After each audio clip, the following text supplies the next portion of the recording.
werewolves, and Bigfoot are real, only considered a myth by those who are too scared to engage in the history and mystery that these cryptid creatures have left in many cultures around the world. Only one team has the grit, the knowledge and the fortitude to go after these savage beasts. As one cohesive unit, NCI, North Carolina investigates.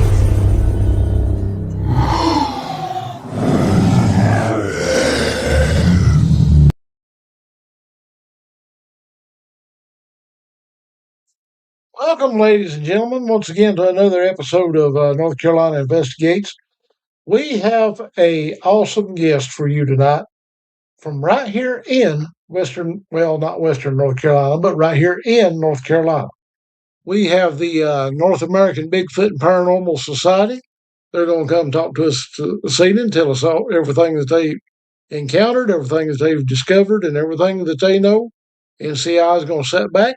We're going to hand them the microphone and give them the floor. But before we bring them in, we have got to at least let everybody know that when you are on Amazon.com looking for George Lunsford's books, only place you can find them, unless you've got George's personal phone number, then you can give him a call and shoot him a text. And he might be nice enough to put his John Hancock on one and send you one in the mail for a little bit of moolah, if you catch my drift. But let's bring in old Uncle George down here in the A-Man corner. What's up, man? Thank you for advertising. What's up, bud? It won't do no good to call me, though. I ain't got no books. Well, damn it, Bobby. I wish I did. I need to buy some so I can sell them. That's sad, ladies and gentlemen, when you have to buy your own books to turn right around and resell. That's sad, indeed. I mean, it is. That's for sure. Well, that my publisher company no longer gives out author copies. You have to pay for every book you get now. That's why I'm gonna be self-publishing my own books here pretty soon. That's racist, man. That's just racist. Oh, and I believe, don't you have one coming out? Some story coming out pretty soon in the magazine. I do, just as soon as I can get the chance to send it over to Strange Knox magazine. I'm going to release my book, Angelique, Cryptid Hunter. That's taken me 3 years to write. I finally got the darn thing finished. And we're going to see what Miss Gwen can do with it. And I also turned it over to Mr. Brian King Sharp. And he took a absolute fit over the book. He said he was going to turn it over to his publisher and see what happens on that one. So everything I'm hoping is going to line up. But, ladies and gentlemen, I do have a special announcement to make before I bring the rest of the guys in here, because they can hear me down there in the green room. Ladies and gentlemen, either right here on YouTube, or we're going to go to TikTok. Then again, we may do it on both of them. Your very own Rob is going to bring to you NCI's Grandpa's Old Hank Tales. Now, ladies and gentlemen, I'm going to tell you right up front. If you want to believe this, that's up to you. If you don't want to believe it, that's still up to you. We're not going to make no claims on anything. We bring you things that we've collected, we've heard, whether these stories are true or not. That's up for you to decide. It's going to be coming shortly, and I'm still working on that project. I'm trying to get the background and the video and everything to introduce it going. So you never know what you're liable to see. You never know what you're liable to hear. But we all know those old Hank tales from Grandpa. They'll stick with you forever. You'll do a fine job with it, brother. I have no doubt. Now, with that being said, I think from the South Mountains of right around middle of downtown Kaiser, where they've got $3 generals, a half of a red light, and 3/4 of a stop sign. We've got a survivor man down there, and I think we need to figure out if he's been down to the Dollar General to get him some potted meat and soda crackers. No, man. Before that bad weather hit, I went and got me about 6 months worth of potted meat and crackers because I ain't coming up short. I heard that. Now, this is my buddy who got me hooked on this mess. I forgot to bring it in here with me a minute ago. But for all you Buc-ee's fans out there, there's a red-headed stepchild that got me hooked on the jalapeno pepper jack summer sausage you can only get at Buc-ee's. Now, ladies and gentlemen, I'm going to tell you right now, this is no lie, up front, no BS. That stuff's so good, it'll make your tongue slap your brains out. That's no joke. And plus, if you add this little gem to it, oh man, it's about like smoking weed. It'll make you take back stuff you hadn't eaten. Garlic Ritz crackers from Ritz. You know, we need to get them for a sponsor. We talk about it an awful lot. Yeah, and we need to get Armor Meat Company for the potted meat and the vine or sausages and all that stuff. I must sit down to a business ladder, ain't I? Absolutely. We're going to have to do something because the ultimate cryptid survival kit is potted meat, Hunter's liver mush, Oscar Mayer bologna, and the whole 9-yard bit. I mean, you can't get no better than that. You make a sandwich that good, Bigfoot's going to sit down on the stump with you and ask you if he can have a bite. That's right. So let me bring in this red-headed stepchild down here in the corner. If I can find him on my thing. Oh, there he is. Uh-oh. He's already on the phone to somebody right now. You got to watch him now. Watch him. What do you mean I can't get a discount at Buc-ee's? I've got the boy hooked. I've made you $1 million in the last 6 months just in summer sausage, and I can't even get one for half price. Well, all right. Well, yeah, I'll at least take one of them slice of brisket. Yeah, I'll take that, and a bottle of barbecue sauce. Oh, for retail? Well, I appreciate it. I'll send him somewhere else next time. I ain't got time to fool that bunch.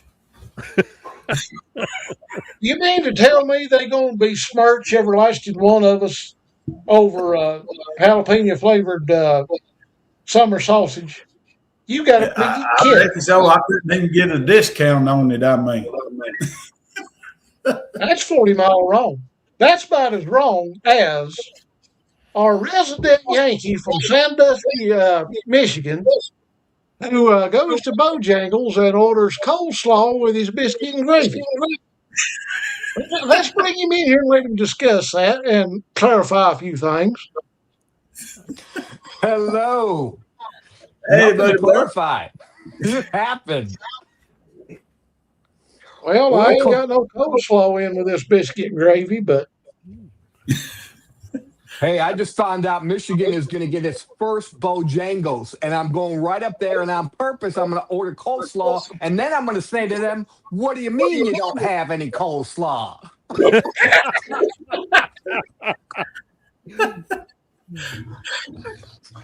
Oh Lord. Oh, Youngins, I guess we better bring our guest in before they say, well, these confounded fruitcakes as they went above and beyond and went too far past the nervous hospital. But speaking of the devil, we'll tell you what happens on Saturday night here at the end of the show. Let's bring in the North American Bigfoot and Paranormal Society from North Carolina. And we're going to jump in here and see if these fellers is still willing to talk to us, because they might think we just a little bit too much of a cracked egg. Hi, guys. Hey, Hello, gentlemen. Hey, guys. You guys have entirely too much fun at this. We try. Entirely, and I've got a couple things that I learned. You into Bojangles. Bojangles came from this county, from this particular town in particular. Yeah, right here in Burlington, North Carolina. But aside from that, the only reason I logged on is to get one of George's books. And because we were promised if we got on here, we'd get a free book. Well, So I don't know. Are we out of here? we'll hang out. Seriously, thank you guys for having us. we're tickled to death you guys are here. Absolutely. Welcome. We are absolutely honored you guys took time out of yours' busy schedule to come and hang out with us. I mean, we'll have fun. We'll be serious. I mean, just any which way you want to go with.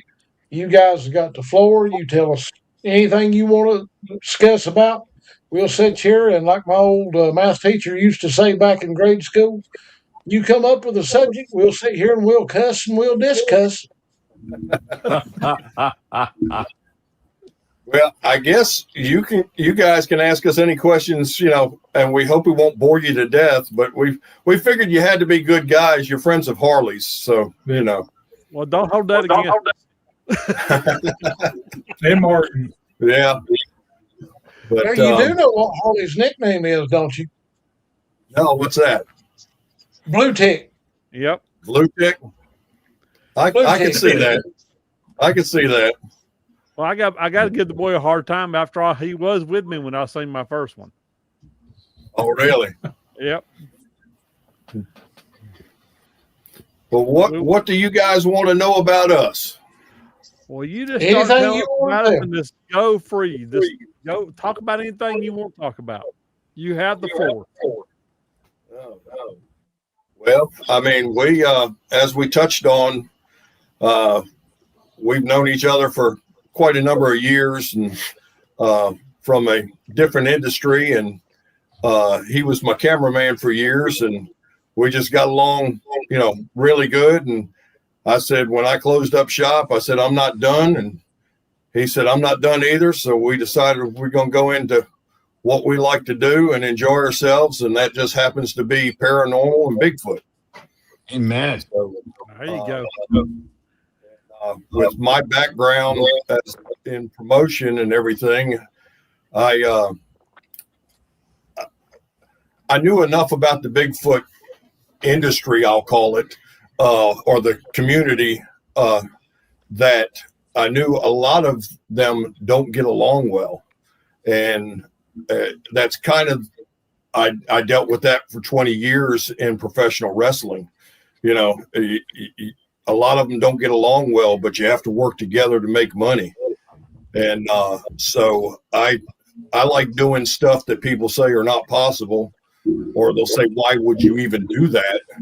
And so when, I had put together wrestling promotions around the world, and I thought, I want to do this for the Bigfoot industry, or the community. And I want to put a website out there that teaches the layman, anybody that's interested, if somebody runs across something and doesn't know what it is, they can hopefully find our site and go in there and explore, learn about it themselves.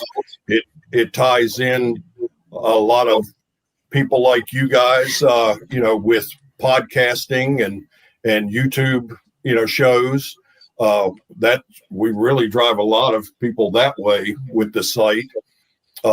It's NABPS.com. It's NABPS.com.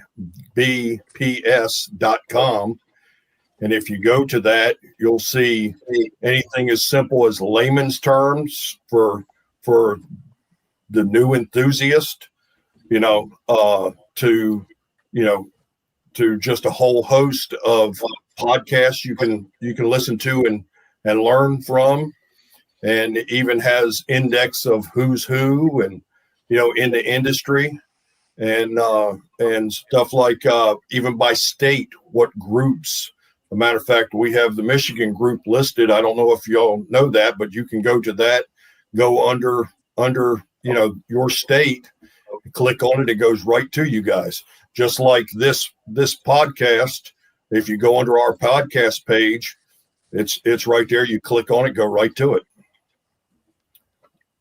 And also any Bigfoot events or conferences are listed there, so people can go there and, if they're traveling or whatever, they can kind of find it anywhere they go. So what we're trying to do is introduce it to new people, and then also get the people that are in the community to kind of work together to broaden the horizons, because none of us are going to figure it out by ourselves. No. Right. When I got into this, I can only speak for myself, but I've always been into Bigfoot. I guess it's just my age. I grew up Saturday mornings with Bigfoot and Wild Boy and $6 Million Man and all that. And I've noticed a lot of people in our age bracket are that way. And I just, I want to bring that, nobody has been able to tell me, what the draw is other than the mystery. And we can't solve the mystery. I thought, it's simple. It's Gigantopithecus. I know what it is. And the more I look, the more I don't know what it is. I put 2 and 2 together and came up with 5. That's about right. Because it's the more you know, the less you know. Yep. We have a question here. We have us Troy says, how many of you had direct or personal experiences, and did you believe in the paranormal beforehand? You know my take on this, but you go ahead with yours first. Go ahead. Well, it was not actually direct, but I had an experience when we found our first Bigfoot print in the Uari. He was actually going back to the car to get the cast material, and I stayed on the trail. And as I was looking up the trail, I got that predator, image up on top of the hill there. And I kind of looked at it first and, thought it was maybe the heat or something playing trick on my eyes and stuff. And so I moved my head side to side slowly to, refocus, but it stayed right up there. Like that predator thing was up there watching. And then as soon as he came back, it disappeared. Yeah. The crazy thing was about that story was we, as you guys know, we were headed up the trail. We went up this trail about a mile, scanning, every muddy patch, in the trail. And as we were coming back, we found this, and we know for a fact it wasn't there when we went up, and you could still see the foliage starting to stand back up. So it was behind us. And we both realized that, hey, this thing's in the woods. Go ahead. I said, is this the picture that you sent me? Yes. I'm gonna pull it up and see this one you're talking about. Yeah, that's one of them. And as you can see in the foreground, down at the bottom, there's plenty of foliage. Well, there were about 3 or 4 more steps in that foliage that when I came back, it was still coming up, because coming from the other way with the plaster cast, I said, look, you can still see it, and it's still standing up. But the funny thing was, I was halfway back to the truck, and I thought, I probably shouldn't have left him out there alone with this thing. We know it's in the woods right here with us. And I thought, and then I took a couple more steps and thought, wait a minute, I'm by myself. So I hurried up and got back for both of us, I can understand As that. far as the paranormal side, I've always kind of had that too because I'm a Yankee. I'm from New Jersey originally. So there was plenty of weird stuff up there to explore and experience. Like Yankees. Yeah. But, I even had my own Jersey Devil experience down in the Pine Barrens. I want to hear about that. Oh yeah. It was just basically during our teenage years, we would just get in the car and just drive everywhere that you heard, there's some kind of folklore or story. They have their own magazine there called Weird New Jersey that basically lists every place and everything you could go to. So it was kind of our guide to finding stuff. But we went down to the Pine Barrens one time, and we only went in about 2 or 3 miles into the woods. And we're just, walking in there. And as soon as we got in there, this blood-curdling scream came out. And you know how they say it hits you in the chest and that blood rush just through my entire body and just fear and everything. And it seemed like it lasted 2 minutes, but it was probably only about 20 seconds that it blasted this shriek. And then it stopped and it did it one more time. And that was all I needed to hear because it sounded like it was moving in different areas. So after that, we left. So that was it. That's awesome. You're the first person that I've talked to that's actually had an encounter with that Jersey Devil. Yep. That's awesome. I'm jealous. I hadn't been down there since, but now that I'm more into it, I definitely want to go back because now they say they have Bigfoot sightings and everything down there now too. So yeah, I heard what one area in the Pine Barrens, but I have never met anybody that had any encounter with the Jersey Devil, and that's fantastic. I'm jealous over that one because I want to experience all of them. And the crazy part too was all the years that I lived there, I never knew that we didn't have any snakes in the woods.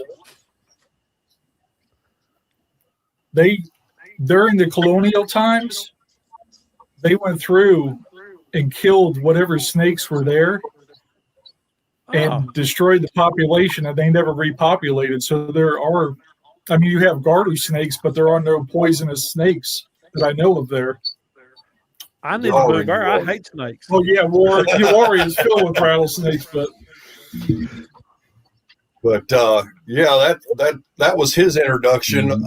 I come from the more paranormal side. I lived in a house when I was 4 years old that was haunted, and I luckily was the only one that would see it. And she would come check on me just about every night. And at that age, I just thought she was a member of the family. And it was just a lady that would come, and I'd go to bed early, and she'd come and check on me, walk down the hallway, look in on me, and just keep going. And it wasn't until years later my parents pulled me to the side, and I was in my teens by that time. Says, "Do you remember the house in New Jersey?" Yeah, I was a Yankee at one time. And I said, yeah. And says, "You remember the woman that used to check on you all the time?" And I said, yeah. Who was she?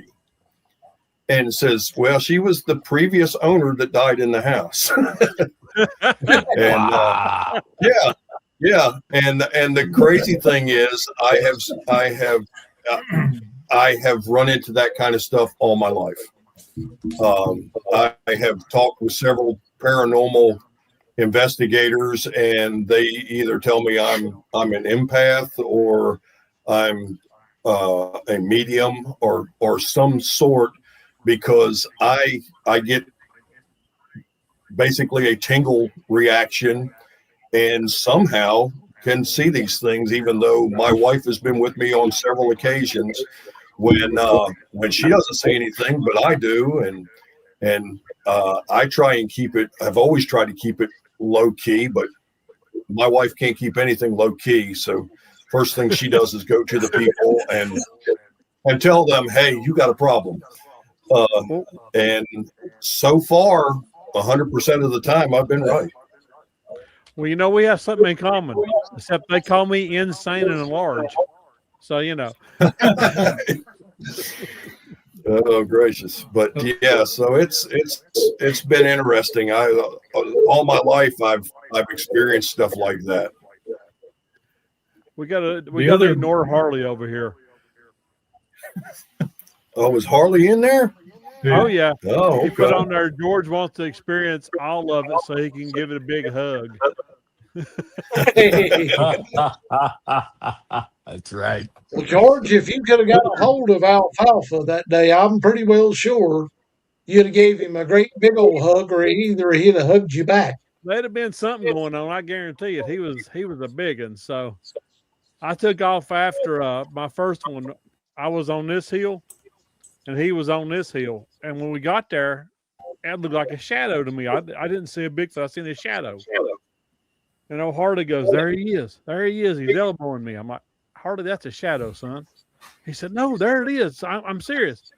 I said, Harley, that's a shadow. He said, wait right here. So he starts down the hill and through a laurel thicket. And he steps on one and it pops like a big shotgun. Well, my shadow stands up and grabs the tree to lean over to see where Harley is. Then he stood back up and I got the vibrating so bad I could have put thread in the sewing machine while it was running. And I took off after it because I'm an idiot. So I took off downhill past Harley and come up the other hill. And of course, you know, the Bigfoot was gone. But he was solid black and he had hair on top of his head like his. So we called him Alfalfa. And we measured the tree and he was 8.5 feet to the top where his head was to the ground, and he is probably about 4 foot across the shoulders. We're still looking for our first one to see it, but yeah, when we found that track and we've been back to Uwharrie since and found some more tracks. They weren't castable, but they were smaller. They weren't the 14.5 inch and 6.5 inches wide and so forth, but they were in part of the woods in a muddy bank that had dried out. And it's like, there's no reason. We can't say that it wasn't a person's foot, but why is somebody out here barefoot this deep in the woods? Yep. Right. Hey guys, before we get too far down the road, just for your Yankee counterpart right here, what I've heard of the Jersey Devil before, but what would be the description of a Jersey Devil? What would it look like? It's in the book. There's a lot of variants there. There's multiple, but I mean the biggest one, they say it's got, you know, the head of a goat, sometimes a bat face, elongated horse face. It definitely has the wings, the hooves. Okay. But I mean, there's been multiple descriptions, but I mean, everything from a cross between a goat and a bat. So, okay, that's almost like a Wendigo, eh, George? No, wings? it's worse. It's got the wings and the hooves and all that, and it actually has like a horse's or a deer's face. Okay. Thanks, guys. And this was supposedly the 13th child of the Leeds family that was cursed and sent out and everything. So it's got a lot of stories behind it and everything. And people still go out to the spot. That there's a little bit of the house still out in the woods, but not very much remnants. I want to go to that place. They said that you still feel it. Speaking of like that, I had one other, I guess it's paranormal experience down in Lakehurst, New Jersey, where the Hindenburg crashed. Ooh. We were coming back from the Jersey Shore, like we all do there, and Lakehurst is on the way back, and we said, let's see if we can get onto the base, because it's a naval base and you're not allowed on there without scheduling a tour or something. Luckily, the guy that was at the gate was nice enough to let us on there.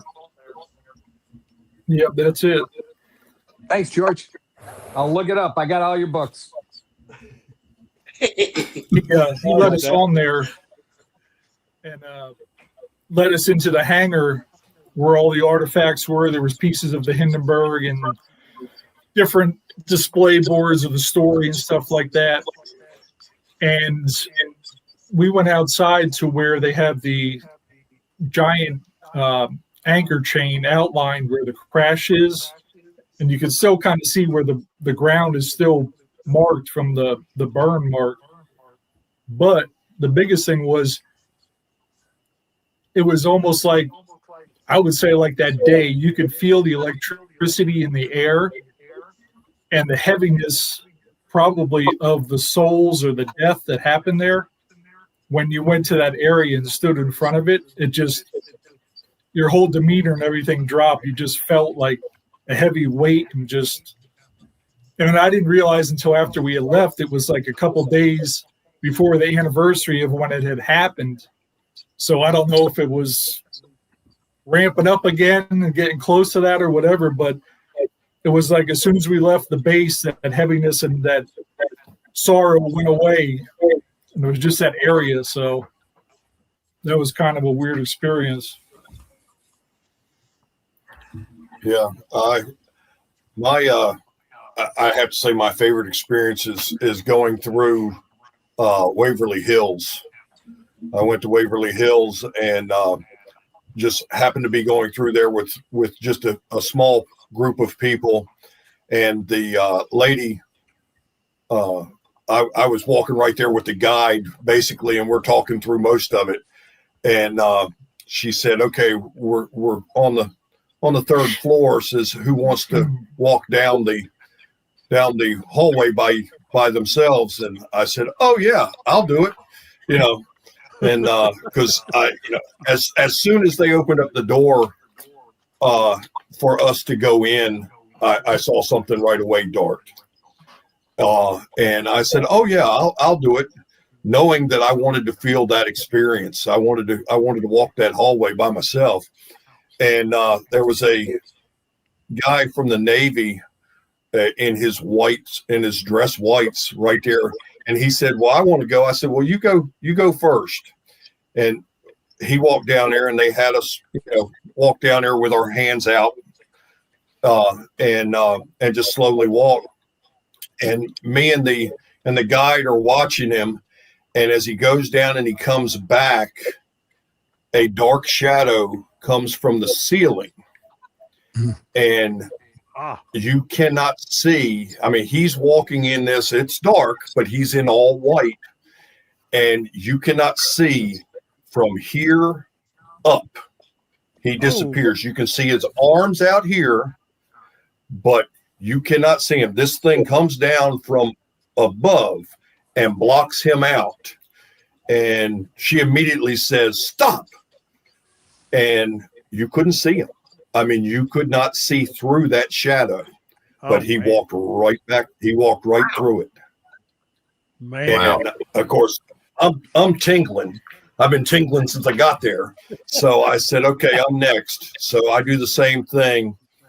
And a lot of times the tingling that I get is them touching me. And I'm walking down and I'm kind of giving the side eye to every door I go past to see if I see anything standing in the doorways. And I don't, but I can feel the presence. And as I turn around to come back, it felt like I was walking like this, like I was being pushed forward. And I'm sure I wasn't, but that's what it felt like. And I hear the woman gasp, and that's doing the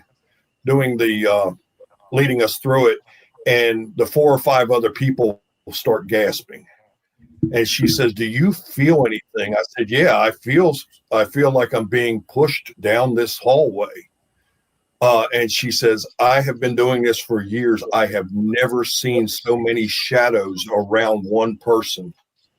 She says, "It's like they're congregating to you." I couldn't see a thing, but I could sure feel them. Wow. And then I had a near death experience in the body in the tunnel. But that was just because I ran all the way down 395 stairs down and then decided to run up 395 stairs. So I had a near death experience. I'm sitting there sucking wind, and I had just a small flashlight, and I can hear some stuff down at the bottom of the tunnel. But I'm sitting there in pitch black, and I get my breath, and I flick the light on, and I look, and I said, "Okay, we're going to go up a little bit more." And I make it a few more steps, and I sit down, and I think, this is where they're going to find me. This is where they're going to find my body. I should have listened to her and not went down. And I sat there, and I sucked wind for quite a while. And then I turned on my flashlight, turned around, and I was sitting on the second to the last step. And I was that close, but it was pitch black. And I got out of there, and I said, "You need to tell somebody not to go down there." That made me tired of listening to it. Oh, yeah. Yeah. But I love that kind of stuff. But people have asked me to go on investigations with them, and I've always shied away from it just because I don't really want to bring anything home to my family. Yeah. But I'm more open to it than I used to be. That's cool. Now let's hear some Bigfoot stories. I'm actually interested in what you guys were talking about the other night with Lee down by that water bridge. About the reptilian? The reptilian. Yes. Yeah. Okay. Yeah, that's kind of interesting because I heard him explaining the three-toed pattern, and that three-toed pattern size and everything was just about the same thing as they cast down in South Carolina for the lizard man. Yeah. I don't know if you've ever seen that cast, but it's about 14 inches long, and it's three toes. I've read about it, but I've never seen it. Yeah, the local sheriff's department made 2 casts of it. Well, now I've talked about it. I've did a lot of research on it, and from what I've been reading about these reptilians, they're actually been here as long as humans have, and they're mostly. Everything I've read says they usually try to stay underground, but they do surface, and it's just flukes that people are getting to see the footprints of stuff because you didn't used to see or hear about anything of them.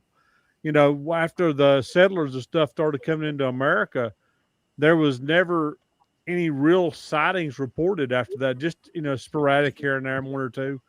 But I mean, they talk about them over in the tunnels in San Francisco. They talk about them in different areas, and especially like in New Mexico and stuff like that. That's interesting. I'm not familiar with that. The reptilian, yes, but definitely I haven't heard that until just the other day down in Uwharrie. But Uwharrie is a strange place to start with. It's kind of like our version of the LBL, ain't it? Yeah, it really is. We did an event down there in Hamlet, which is south of Uwharrie, a couple years ago, and I hate that's no longer a thing because we made some good contacts down there and had a good time. Nice little show, and we had a guy come up to us with his little boy. He's a mountain of a guy, and he come up and kind of looked at our table and looked at our stuff, and he said, "You ever seen one?" And I said, No, but and I said, but I believe they're out there. I said, something's leaving these prints, and and there's, every continent in the world has got something, relative to it. I said, it's out there. And he said, I got them on my property. And of course, immediately, both of us went, really? Where do you live? And he was kind of standoffish at first, but he finally told me he's about 30 minutes north of Uwharrie.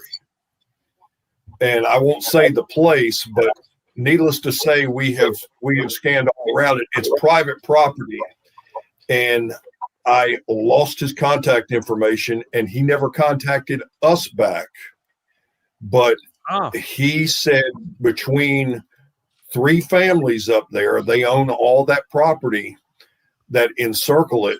And he said, we have a family that lives there. And he says, and they're gifting my neighbor constantly. That's they're awesome. coming up to the back porch. They're leaving stuff on his table.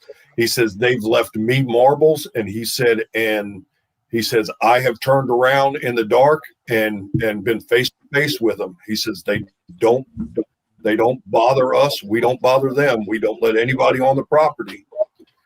And he gave me a couple other people's names in the area that I'm trying to track down now to find out who he is. But it's hard to track down somebody and walk into a place, especially down here in the South, and go, hey, I'm looking for this guy. I don't know his name, and them not think you're police or something, Yeah. But we watched his son's reaction as he was telling us the stories. And he finally looked at his son. He said, tell him about yours.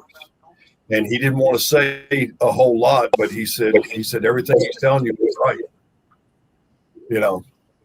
But and there's a couple other places, some places that we know are closer to you guys, but other investigators go there now, so we won't go, not without their okay or with them. But and it never ceases to amaze me how all of these places are so close to communities. I mean, none of the places are miles and miles back in the woods. They're close. With 2 of them being very close to major highways. Well, honestly, it seems like they're moving out of the deeper woods to where there are people. And it almost seems like they're decided, okay, we're all going to have to live here, so we might as well get along. Yeah. It's all fun and games until the food supply runs short. That's true. Yeah.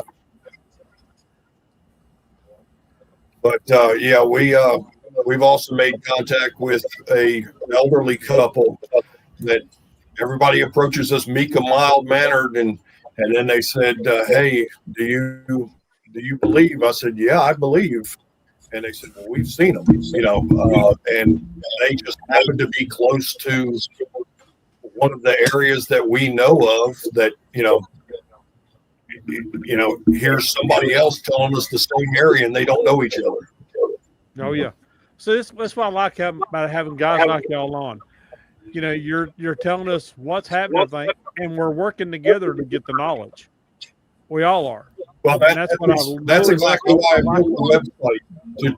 Yeah. Well, I mean, we That's all exactly. have the knowledge we need to share so that everybody understands. Look, they're real. Be careful.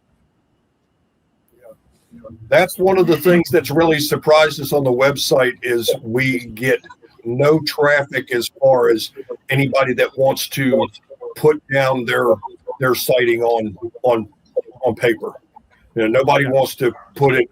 Nobody wants to send us an email and put it down on paper, which is really surprising. We've talked with David at the museum in Georgia, and Dave said he was the same way until he opened up the museum, And he said, now they come to me like mad.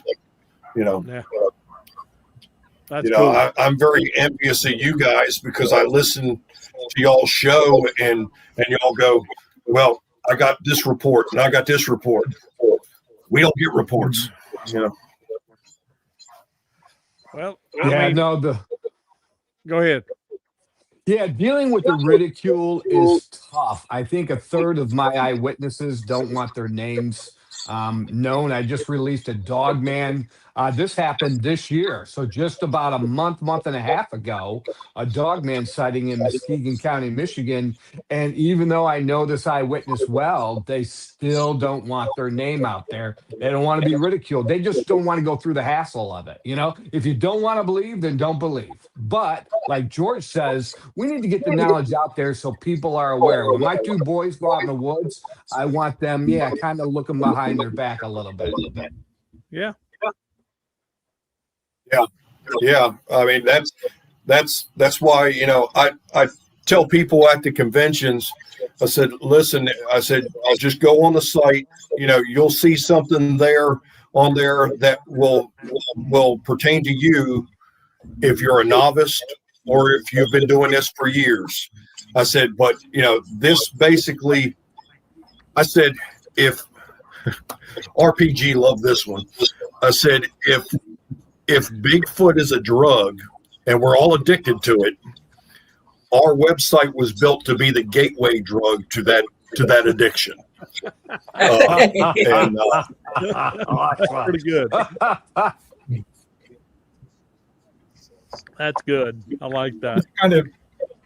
It's a safe place for people to come and talk about it now. Like you said, they used to be scared about talking to it, and it seems at the conventions and conferences, they're opening up a little bit more when they see other people are talking about it and their experiences. And, they feel like I'm not the weirdo. I can talk to these people and they understand. And, Yeah. I think the key to a lot of the knowledge that we don't know and we need to know is going to come from Native Americans, and I said that to Martin one time, and he said exactly. He said, I feel exactly the same way.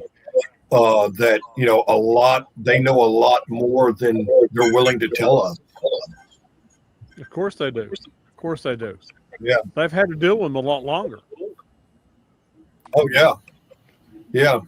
I mean, I don't see how anybody can. Now, I consider myself a skeptic.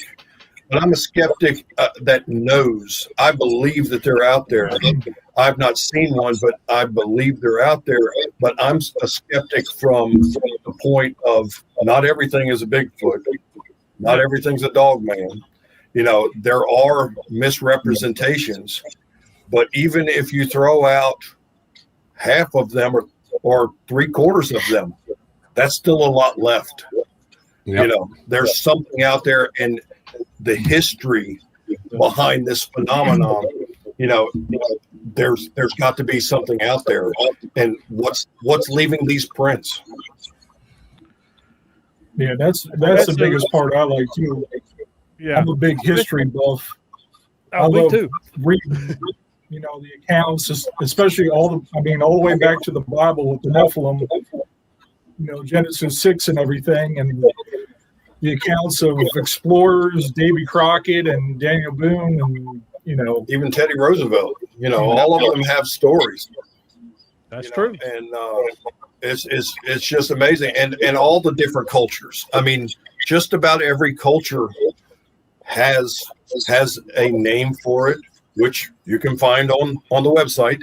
But I mean, just about every culture has some kind of folklore about this. And I mean, folklore comes from someplace. That's true. And it wasn't like it's nowadays where people are just making up stories to try and impress somebody. They didn't have to impress anybody back then. It was just, telling the stories and telling the truth. Well, back then and now too, they still had lots and lots of skepticism and negative people giving them crap about it. Except in places like Louisiana, where you had the Rougalou and stuff like that. those people didn't give each other crap because they were tight knit communities that grew up with these legends and they understood what they meant. Yeah, I mean, around here, a lot of people are still tight-lipped. I spoke to you about my brother-in-law's experience, and I mean, it blew me away when he told me about it. Matter of fact, I went to him years later and said, "Were you just shitting me, or is this?" And he goes, "No." He says, "That's what happened," and he says, and every one of my siblings will tell you the same story. That's the last person I ever thought in the world would come clean about having a Bigfoot sighting with 4 other siblings. Well, I just posted your website on my Facebook page, so everybody can go there and check it out. It's on there. It has their official website. So fantastic. I wanted to make sure we'd be happy to put your books on there if you had any. Okay.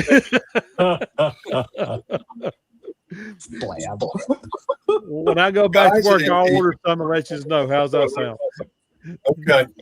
Well, I feel like we've been doing all the talking. Is there any questions that you got for us, or any stories that y'all want to tell us? I tell you what, let's start off with the Kaiser Rebel over there and let him start it off. Of the different places that you've been to investigating squatches, what's been your favorite? Is UR your favorite? Yeah. Well, quite honestly, we haven't been a lot of places just because of time and family and work and so forth. But when we go, we prefer URI, just because it's close, and we've been told so many different places to go. Even paranormal, not just Bigfoot, but paranormal. We go to an old cemetery that's in the woods there.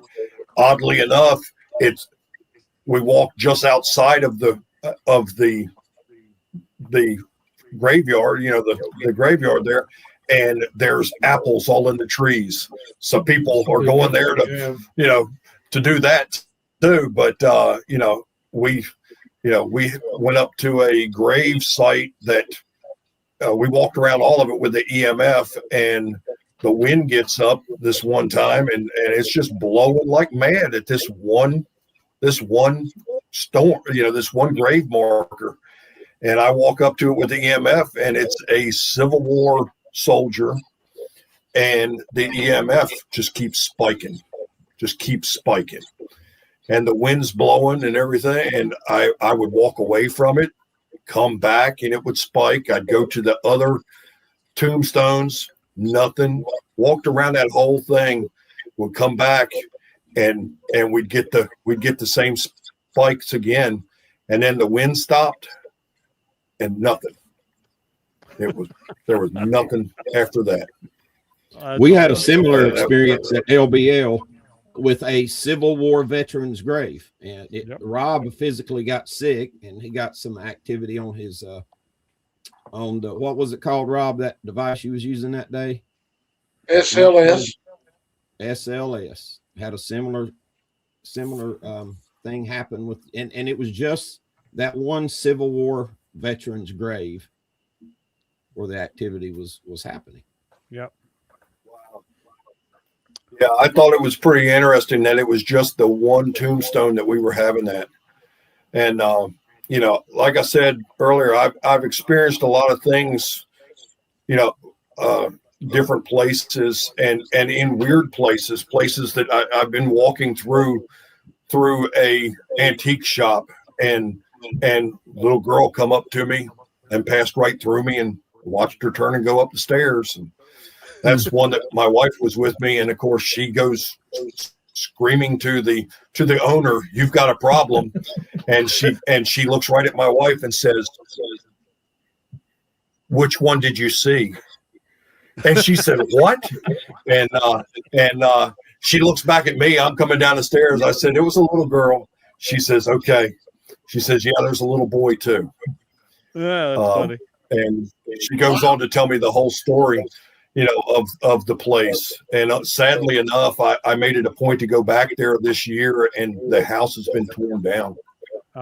They built apartments there. I felt like going and knocking on the doors of the apartments and go, you got any activity? Well, I can see Boom Boom's about to bust, so we'll go to Boom Boom next. All right. Hey guys, nice talking to you. Hopefully, my mother and sister live there in Ellerby, not too far from you, Ari. So when I get down there, I'll contact you. Where Andre lived. Go out. Yeah, that's where Andre lived. I've been to his house there in Ellerby. Ellerby's a cool town, nice little town. Cool. Well, we'll make it really quick. The guys have heard this a million times. I live in what I call the Bigfoot Triangle here in the thumb of Michigan. Multiple Sasquatch encounters, all different colors. I've heard them yell. I've heard them speak. Just a ton of activity. Seen them through a thermal. But my claim to fame, as the guys know, is I've seen a fairy right in front of my face. They are real. It was right here in this house. This house was my father's house. He passed away. The house sat vacant for a couple of years. I moved in to renovate it, and one day I'm laying on my bed and I'm wide awake. I had just closed my eyes, and I'm Rolodexing, and my mind is very busy because I'm thinking, man, I need everything: new gutters, new roof, everything. And I'm thinking, and suddenly I hear a voice say, "I've heard about you." And it's a female voice. And I'm thinking, somebody's in the house. Now, I know we had a couple of break-ins, and I'm thinking, there is a girl or a woman in my room. I open my eyes thinking I'm going to see a girl standing by my bedroom doorway, and there is a fairy hovering above my face about a foot away, and it's flapping its wings away, and it's looking at me how a dog looks at you. It's doing this. And my eyes are open now, and unexpectedly out of my mouth, I say, I can see you, right? And its reaction was out of this world. It went zipped across the room and flew right into what I call a junction box, where you hook your DVD player, your VCR, your cable, and then that routes to the TV. It flew right into that with a pop. And there were sparks and everything, and it disappeared. So that was one of the reasons I got involved in this about 3 years ago. And it was a female. Let me clarify. It was kind of a cross between it was a bluish gray color. Its eyes were kind of like the gray aliens, but yet it was very feminine. And without a doubt, its voice was a female, and everything about it, its attributes were definitely feminine. That is interesting. That is interesting. Yeah, I've never encountered anything like that, but that's, it's, I mean, you hear that kind of stuff all the time. And are you up in the Upper Peninsula? No, I'm in. Are you in the UP thumb of Michigan, the thumb area? Okay. Yeah, okay. It's kind of like I always call it the Shire, because if you're coming up the main interstate, Highway 75, I-75, you're going to pass right by the thumb. It's this just kind of this region that's set up side, off to the side that nobody's interested in coming to. I live in a little town called Sandusky, and there's really not much around here. It was built on old railroads and farming and grain and all that, and then the logging industry originally back in the 1800s and all of that. So, yeah.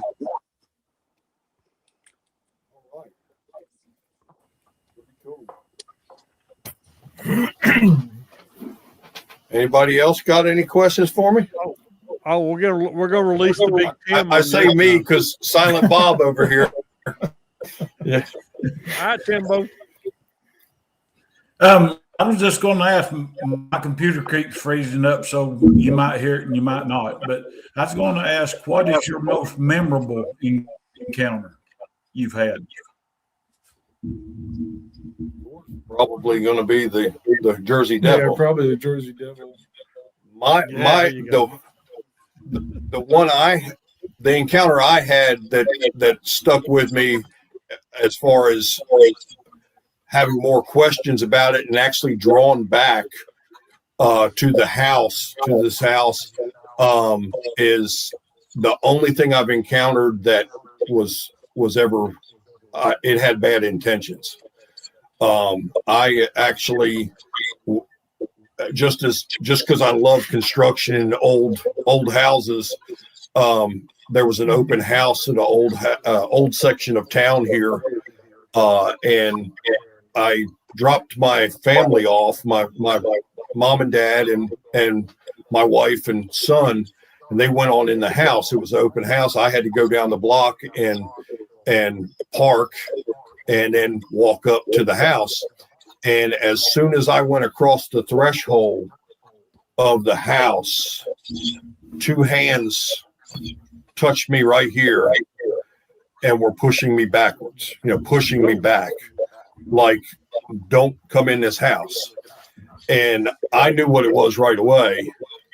And I went to the back of the house and found my mother, because growing up, she would see things. And I whispered to her, I said, do you feel that? And she says, something's not right in this house. And I said, no, something's not. I said, and it's evil. I said, I've never felt this before. I said, but it's got its hands on me trying to push me out of this house. I said, get Drew, which is my son. He was young at the time. I said, get Pop, because my father, he's a no-nonsense police officer for a year, retired police officer. He don't go in for any of this, And I said, get them out of the house. I said, where's my wife? And she said, I don't know. I think she went upstairs. So I take them out of the house. And as soon as I get through the threshold of the door, it's gone. The hands on my chest are gone. And I tell them, don't go back in the house. I'm going to go get my wife. So I go back in, meet it at the door again, and I start to go up the stairs. By that time, it's behind me, and it's what I can only describe as arms around me, squeezing me like a bear hug from behind, and it's getting harder and harder to breathe. And I get up to my wife that's upstairs, and it's an open house, so there's other people in the house. And I whisper to her, we need to leave. And as I told you before, there's nothing subtle about my wife. And I said, we need to leave. And I give her the look, and she said, why? I just got here. And I said, we need to leave. And she says, do you feel something? I said, yes. And I can hardly breathe. I said, it's got me in a bear hug, and this is not good. I said, I've never felt anything like this before. Let's go. And of course, then she scurries out of the house. But I have been drawn back to that house so many times. But I don't go in, but that's the only time I've ever run into something that I know was malicious. And you want to go up to the people that bought the house and ring the doorbell and go, hey, anything going on in here? But it left such an impression with me that my partner at the time in wrestling, his wife was a real estate agent. And I called her and I said, listen, I said, I'm going to ask you a crazy question. I said, but the house on such and such a road, I said, that house was not a normal house. I said, it has swinging double doors on all of the bedrooms, burl wood swinging doors that were wide. I said, it's got bathrooms in between each of them that are Jack and Jill style bathrooms that are all tile, white tile. I said, that was a doctor's house or something back when doctors worked in their houses. I said, can you tell me what that house is? And she said, there's nothing listed, but why? And I said, this is where it's really going to get crazy. I said, I experienced something in the house, and do you have to tell people if something's haunted, if a house is haunted? And she said, in the state of North Carolina, yes. She said, but only if you ask. And I said, well, is that house haunted? And she said, well, there's nothing listed. I said, well, I can tell you it's haunted. Wow. Well, Rob, it's up to your turn now. Well, Rob's been awful quiet. I'm going to turn this upside Rob's been down. quiet. Turn it upside down, Rob. Turn it up, down. Have you guys ever been on an investigation and had something other extremely hilarious happen? Oh, Lord. Lord, I wouldn't say in an investigation. We've had enough hilarious stuff happen in the wrestling industry. I could do a whole nother podcast just on the stuff that I've seen in the wrestling industry. Not on investigation yet. No, not on an investigation. No. Well, you need to take Rob with you. Other than us slipping down muddy banks or something like that, but nothing hilarious. No. Well, Rob tried to hit me in the gonads with a root ball. So, Guilty. So we always have stuff happen to us. Usually to me. Well, we need to get together and go on an investigation because we don't get to get out near as much as we'd like to. We don't either. I usually get the rocks thrown at me, and Rob tried to hit me in the hoo-hoos with a root ball, and we're tripping and falling over things. It's one of those things. He probably snorted too many honey buns. I heard he does that. That's probably true. Well, today, actually, I tried to snort Coke, but I darn near choked to death on the bubbles. Sad air all the way around. Oh, Lordy. Well, the reason I why love asked this that- because you guys Go ahead. You guys are good and laid back. I love that. Yeah, we don't get excited. No. We had one whiz up investigating, and we had seen a line of small footprints, 8 inches long, maybe 3 inches wide. And we noticed them. We seen one 17-inch track, and then we seen a whole line of little ones. So we thought, okay, there's some little ones up here. We was all happy about that and everything. We'd already had 2 or 3 rocks thrown at me as we got out of the truck and got up to the spot. And we see something leaning over a tree like this, looking at us about, 50 yards away or so. And we're all looking at it, and Tim says, oh, it's just a shadow. We turn around, look back, and it's gone. Okay. So we go on around, we go up through the thing, make a curve, and Rob tries to remove my children making abilities. We get up around the corner, and Tim goes over to look at his game cam, because that's the same game cam that we actually had a picture of a deer with a Bigfoot shadow, and the deer's watching the shadow move. So he's checking it. Rob's sitting down, and all of a sudden I hear whoosh by my ear, and the limb behind me disintegrates. Something about the size of a baseball went whizzing by my head by about 12 inches, Tim? I don't know, but it scared me. But it hit that limb and shattered it. So is that 12 inches? Did you tell your wife that's 12 inches? Hey, that's why she can't measure nothing now. So I run up the hill, and I can hear something crashing through the woods all over the place down there. So we just kind of blow it off like, okay, he tried to kill me. We walk on around, and we get around. We're up a mountain, but we're not all the way up. And something happens up above us, and all of a sudden, all these wild robins come flying down towards us. So we're watching these robins coming down, and this something about 3 foot high jumps up on 2 legs, runs across, and drops down behind a bush. And it's reddish brown. So I move to get a better look, and it jumps back up and goes over and over the hill. And we're sitting there looking at that going, okay, that was a little Bigfoot, or I don't know what it was.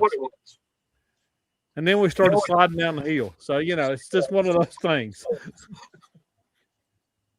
Yeah, I had an experience that I've got 2 stories here, but I had an experience. I was out close to Newbern, out in the, down towards the coast, and I had a family member had a place out close to Oriental, and it was back right up to the water, and we were there getting his boat ready to take it out, and it was still up on the trailer, but it was pulled right next to bushes, and it's nothing but swamp around there. And you got to go down a long driveway, and there's woods on both sides and just swamp land. And there's literally there's some bushes, or I say bushes, small trees, but they were probably 15 foot tall right beside of the boat. But it was so thick you couldn't see anything.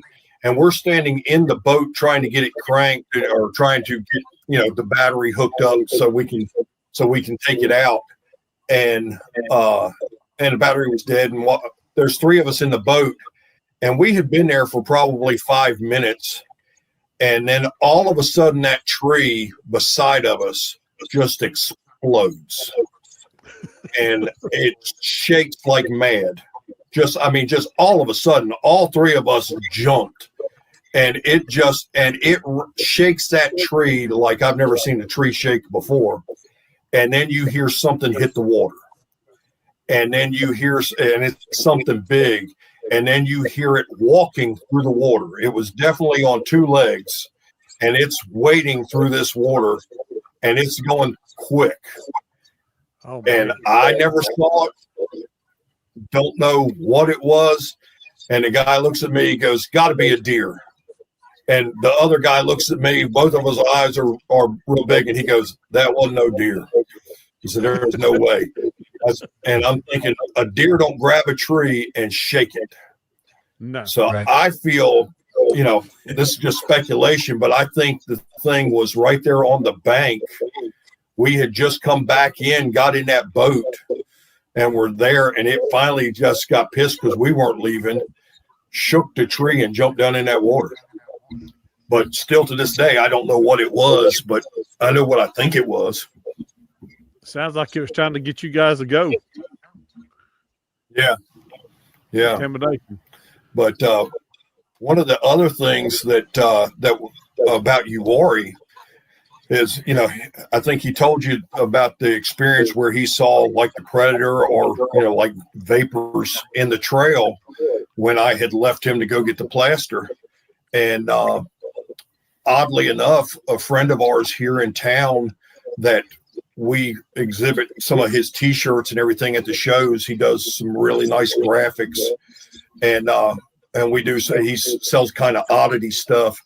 And we went to him and talked to him about designing a shirt, and we just happened to show him the picture, and he said, "Where did this come from?" And I said, "Uwari." And Steve tells him about. He says. And he changes his whole demeanor, and he looks at it. He goes, "Well, let me tell you what happened to me in Uwari." He said, and he's a big guy. He doesn't do a lot of hiking. He said, "But I was in the woods in Uwari."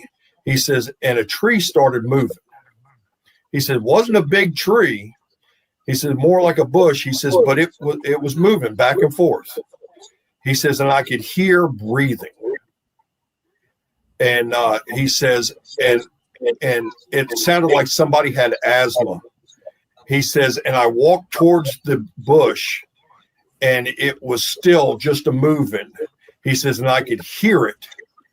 He said, but I couldn't see a thing. He said, but that tree sat there and or the bush just sat there and moved. He says, and then it was just like all of a sudden it just walked away. He said, I could hear stuff walking. He said, but I couldn't see anything.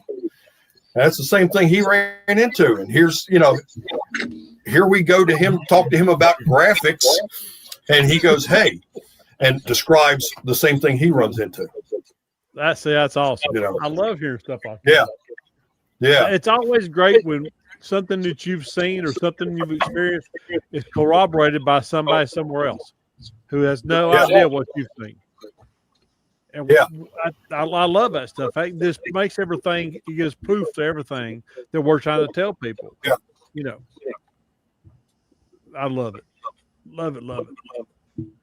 I'm so happy we've had so many people watching tonight and talking. That just tickles me to death.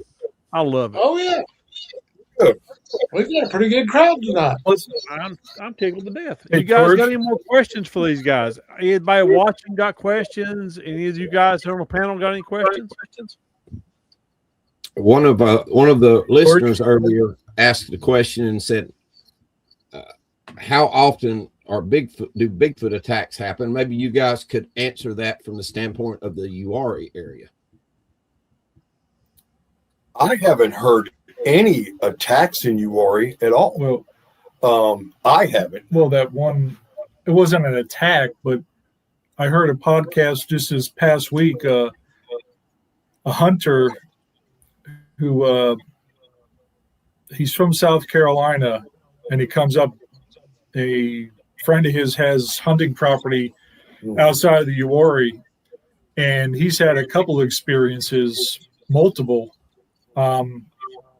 And he had set up a hunting blind, and I think he had just left the blind and they went back to the house or something. But as they were going, he heard this rock being thrown, and he didn't know where it went or anything, but it had thrown this big giant boulder in the middle of the blind and just kind of destroyed the collapsed the blind, and everything. He said, luckily nobody was in there, but he said, I don't think it was trying to. I think it was just trying to scare us, further back. We were kind of close. So, yeah, the amount of activity in that little area is crazy. But you had Lee on not too long ago, just the other day, and I think he has a couple stories where they got real close. He was in a blind there in one of the campgrounds, and they said it was right outside the blind, but still never attacked or anything. And I think most of the people coming back on the 26th. I think most of the people say it's almost like we're entertainment for them. They're curious and they come to the edge just close enough to watch, and let them know they're there and everything. And there's also another person we know, Julie, who lives outside of the Uwharrie, who has I don't know how many files of. Yeah, she's been recording sounds for years. She'll just put the recorder on the back deck and just come back in the morning and has all these calls and everything, noises and all kinds of stuff. Awesome. And more people that, I keep digging on Uwharrie and stuff because that's, where our main area is. You hear more of, a couple of dogmen sightings, definite Bigfoot, UFO and orbs and things like that. So it's definitely, I think, ramping up again too. And some people have said too, when you go into town, there's a little bar down there, Bigfoot, I think it's called Bigfoot Bar and Grill.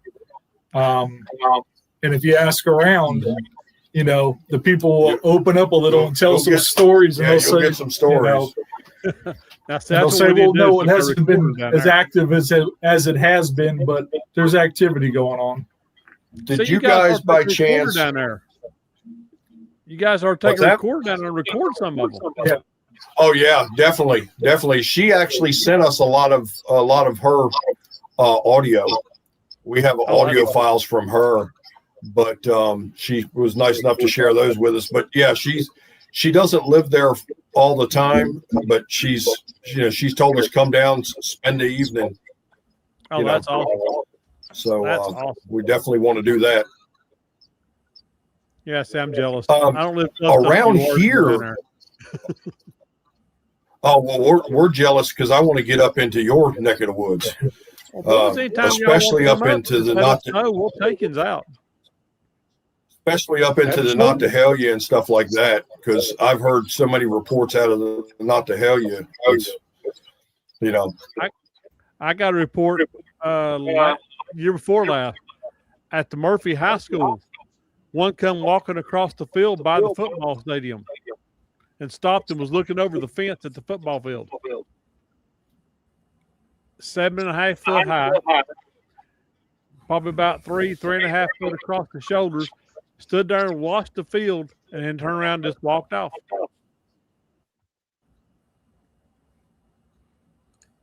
You fellas come up, because that's where I hunt, and everything is in the Nantahala National Forest. I can take you anytime you want to go.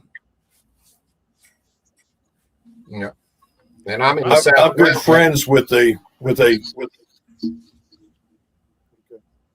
I'm good friends with the sheriff of this local county, and he actually, now I shouldn't say this because I don't know if he knows anything or what, but he was former SBI and was stationed up there, and he spent 2 years looking for Eric Rudolph up in there, and he's been on all those mountains, all those hills and everything, all the caves. And I want to pull him to the side, but he's a public official. I want to pull him to the side and go, I know you've seen something. I know you know something. But I'm probably going to have to wait for him to retire to do that. But yeah, keep it off the record. Yeah, I don't know about that because when they was up here looking for Rudolph, and I'm not saying him, but some of the other guys in the FBI didn't even know what Yaller Jackets was. They thought they was mosquitoes. They said them little yaller mosquitoes you seen in our life. You idiot, it's a Yaller Jacket. It ain't a mosquito. But hopefully he wasn't part of that bunch. No, he was stationed up there for a while, and he did a lot with the, he had to have, he was kind of the liaison, what I understand, for the reservation too, because, even though they have their own enforcement, they have to work hand in hand. So. Yeah, that's cool. But, I made contact with one guy up in Bryson City that has walked all over that mountain for years, and he loves to tell stories. He loves to talk about ghosts. He loves to talk about Indians and everything. The minute I said something about, you've seen something, he shut up. He would not say another word. Never heard from him again. Yeah, well, that's awesome. That's strange.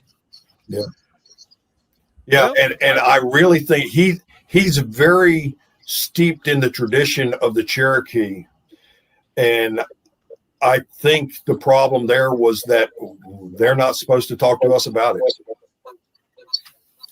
No, they don't. They can get pretty defensive. When I was working my book, I used to work over in Cherokee all the time. And I would talk to them about the stories in my book, and they would talk about some stuff, but some of them would talk about the Sukaloo, and they would talk about the Raven Walker stuff. But you bring up Spearfinger or the little people, oh no, you might as well be trying to pull teeth out of a dragon. Yeah, you're not supposed to speak about those. Yeah. No, and Spearfinger really gets them excited. They'll turn away from them. They'll push you to get out of the way when you start bringing Spearfinger up. Mm-hmm. Yeah. But I did meet a fella up there. He was the only Cherokee Indian named Homer. And he had all kinds of good stories. Now, let me tell you, he told me about his grandfather was a Cherokee wizard, and he lives on Rattlesnake Mountain. And he said his grandpa hid a jewel in there that was sacred, but nobody would go get it because it's full of rattlesnakes. And I said, well, as far as I'm concerned, it's safe. Yeah. Mm-hmm. Well, fellas, we've hit the iron 25-minute mark. And if anybody else has any questions. I feel like. Go ahead. I feel like we've dominated this because we want to pick your brains just as much as you want to pick ours. But, I really think that working together, that's what this has to be about to get to the bottom of it. Because we're not, no one person knows and no one person's going to figure it out. I think I can speak for the whole crowd when I say, fellas, we'd work with you guys anytime. You just let us know when. Absolutely. And I guess I'm going to turn this over to Rob and let him finish it out. All righty, ladies and gentlemen, we sure do appreciate you joining in with us each and every week. We're going to go around the room and see where everybody can be found at. We're going to let our special guest tell everybody where to find them at. Go ahead, guys. Well, it's NABPS.com is the easiest way. That's NABPS.com. And that'll take you to all our social media also. But check it out. There's something there for everybody. And our little red-headed child down there in the A-Man corner. You can find me at Tim Dills 13 at Yahoo, TikTok, YouTube, Instagram, X, the Nervous Hospital, and the Cookie Island Ingles. And when people's not on Amazon.com looking for George Lunsford's books, where can we find the illustrious, notorious George Lunsford? You can find me about everywhere. I'm on all the social media things. It's either George Lunsford or author George Lunsford. Or you can go to my website, authorgeorgelunsford.x10host.com. And I'm usually at the Nervous Hospital trying to get these guys out of trouble. That ain't going to work. Because you know what happens on Saturday night at the Nervous Hospital. Yeah, I know. That's yours and Jerry's favorite time. We can't help it. We found the headquarters to the what was the name of that town down there in South Carolina where we went to the Bigfoot Festival, Tim? Westminster. Yeah. Lo and behold, me and Jerry finds the main entrance to the Westminster Nervous Hospital right there in the middle of downtown. And anywhere me and Jerry goes, we find a nervous hospital somewhere. We even found one in the LBS. Well, they say you go home, so I mean, Well, yeah, I mean, Rebel Man, where in the world can we find you at? All right, I hope Pop Smoke is still here because you recall Pop Smoke lives just south of me, maybe 10, 12 minutes away. And he said, how can I get a hold of you? He wanted to tell me about his encounters. So, that makes me happy. But Pop Smoke, here you go, brother, and everybody else. You can get me on Facebook, Jerry Millwood. And then, you can contact me through Facebook Messenger. TikTok is J.R.Millwood. And you can message me through that. Anybody, whoever wants to, especially if you've got an encounter you want to share with us. Oh, yeah. We love to talk about these encounters on our show. The NCI team lives and breathes for that. Yes, we sure do. And our resident Yankee that he must have had to go to work, He's on or verbal. either he's having technical difficulties. One, but anybody is looking for the boom boom, go to bigfootsofmichigan.com. That's Bigfoots with a S. You can find him anywhere, and it's same way with Bigfoots of America. Check out his YouTube channel. You guys will love it. You will enjoy it, and I don't think you'll regret it. If anybody's looking for me, you can find me on TikTok, NCI North Carolina Investigates. You can find me on YouTube here, or you can go to find me on Facebook. Or on Saturday nights, you can find me and the Survivor Man and the Queen of NCI, Miss Natalie Smearman, down at the local Nervous Hospital at exit 105 on I-40, 7 o'clock on Saturday nights. That's when we have meatloaf with extra ketchup. And I think on Friday nights they have the tuna casserole. I think that's Natalie's favorite. But with that, ladies and gentlemen, we sure do appreciate you. We enjoy you. We love you. And I've got a redheaded stepchild that's holding his hand up like the collection plate fella at the church house. Go ahead, Tim. I was just going to let everybody know, all of us guys know Gwen Jones and talk to her quite a bit. But she is going to be on Monster Quest tomorrow night, if anybody wants to check it out. Awesome. Cool. That's awesome. Yeah. And with that, guys, again, I don't mean to butt in, but I want to thank you guys so much for having us. We really enjoyed it, and we're going to do this again. Oh, yeah, definitely. Absolutely. Let's do it. And guys, we were tickled to death to have you. Yeah. And come out here, Western North Carolina, and go squatching with us. Definitely. Mm-hmm. Do you guys do anything at where is it, Marion? Do y'all go to the Marion Festival or anything? Well, we used to. Well, it's a long story. Yeah. Maybe not. Well, that we're actually going to be in Morganton. I've been almost soon. Yeah, we're always looking. We're always looking for more places to go. The one in Marion, I've done just about every one of them with a group, Dirty South Squatching, and it's Sasquatch Recon now. But ever since I joined NCI, which I'm still part of Sasquatch Recon, we ain't got no invitation, so I know. Yeah, see, me and Rob used to be part of a Bigfoot 911, but we've been booted. Yeah, I've been thrown out of places before. Well, I don't know what happened, but it's okay. They're still good guys. I still like them, but that's fine too. But we are going to be doing a show in Morganton, and we are doing. I'll send you a list of shows we're going to do. So if you guys want to be there, come on by and stop and talk to us. We'll be in Coley at Western Carolina on what is it, guys? The 21st of February. 21st. Yeah. Oh, y'all going to do that? Great. All right.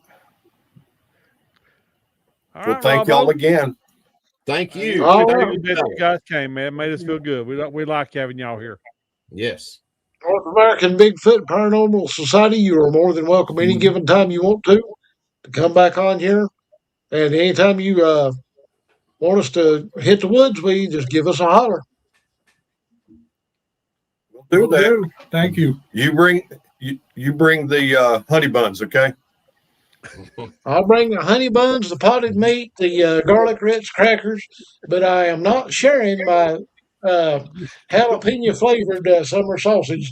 No. Don't be stingy I'll fight now. dog man over that. I'm stingy.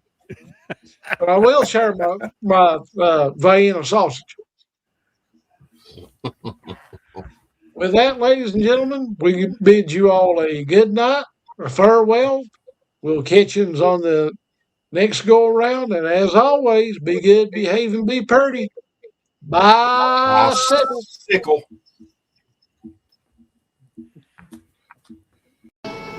Darkness falls across the land. The midnight hour is close at hand. Creatures crawl in search of blood to terrorize y'all's neighborhood.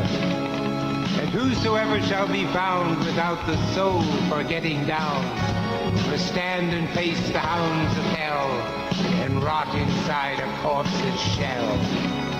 The foulest stench is in the air, the funk of 40,000 years. And grizzled ghouls from every tomb are closing in to seal your doom. And though you fight to stay alive, your body starts to shiver, for no mere mortal can resist the evil of the thriller.